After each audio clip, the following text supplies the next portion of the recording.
আমার সকল টিকটক সদস্য ভাই বন্ধু প্রতি রইল আমার সালাম। আসসালামু আলাইকুম রহমতুল্লাহ বরকাত।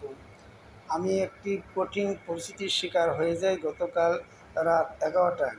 আমার তালই শারীরিকভাবে অসুস্থ হয়ে পড়ে। তখন ওনাকে ঢাকা কলমিটোলা জেনারেল হাসপাতাল নেওয়ার উদ্দেশ্যে আমি সিএনজি করে রওনা করি। তখন উত্তরা ফ্লাইওভার ব্রিজের উপরে আমাদের সিএনজিকে আমার বাম পাশ থেকে একটি বাস আমাদেরকে চাপ দেয়, এমনকি ডান পাশে একটি বড় কভার ভ্যানও আমাদেরকে চাপ দেয়। আমি দুইটা গাড়ির মাঝখানে পড়ে যাই। তখন দুইটি গাড়ি আমাদের সিএনজিকে চাপ দেয়। সিএনজি ড্রাইভার সহ আমরা 5 জন ছিলাম। তারপর আমার বিশাল ধরনের ঘটনা ঘটে যায় এবং আমার ভাগিনাও অসুস্থ আহত হয়। এবং আপনাদের কাছে আমার একান্ত দোয়া, আপনারা সকলে দোয়া করবেন যেন সুস্থ হয়ে আপনাদের